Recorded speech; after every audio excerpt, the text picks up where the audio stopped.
Hey, welcome to Eat Your Backyard, my YouTube channel where I talk about all kinds of tropical plants and subtropical, tropical ornamentals. And today I'd like to highlight a type of palm tree standing right before me that is good to know about. It's a lot like the sable palm, but it's not. It's called the Washingtonia palm. And let's talk about some of the qualities of the Washingtonia palm. The first thing is these striking fan palm fronds. They are very, very beautiful. And actually very rigid, very wind resistant palm frond, which is outstanding. See here, if you look down the base, it's doing pretty well. Now they also have a lot of palm seeds they drop, like thousands per pod. However, these are from the sable palm. Those aren't the ones that come from the Washingtonia, are actually quite a bit smaller, but they will drop those as they get larger. This one is a little too small to start producing palm seed pods, but that's another factor of it. One other thing I'd say about it is it's really rapid growth rate. If you give this thing a nitrogen-based fertilizer, it is going to grow and grow and grow. And I would say the more you trim it, the more it grows. Now trimming, that's something we want to talk about as well.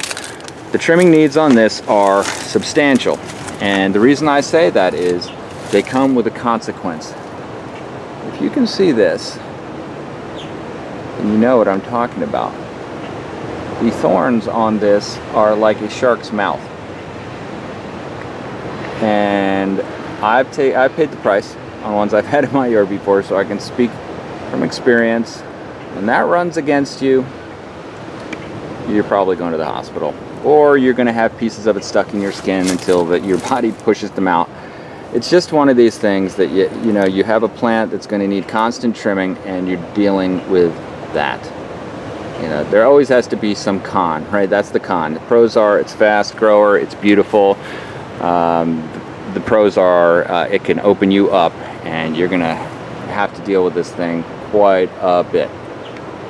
One other thing is that these fronds do not, unlike the sable palm, they do not just readily fall.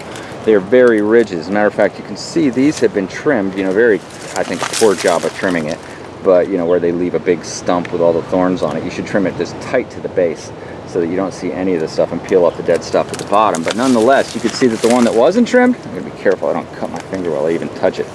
This one, now it's cured, and those spikes are deadly. They are even worse than when they were fresh, quite potentially, because now they're more rigid. And this frond is going nowhere. And I mean, this thing will grow to be 50 feet tall, and this frond will still be attached to it until somebody trims it off. And what you get is, see in the back here, all these fronds starting to stack up. You'll get them all stacked on top of each other like a gigantic skirt. And then you get critters, snakes, wasps, everything living in there, ants, and you got to get them down, and it's an absolute nightmare. If you keep up on the trimming, no problem at all. If you don't, well, then you're going to come to the day of reckoning sooner or later. So that's the Washingtonia palm. Great choice, great specimen, great tree, but some pros and cons. If you like this video, don't forget to like it. If you'd like to see more videos like it, please subscribe to Eat Your Backyard, and thanks for watching.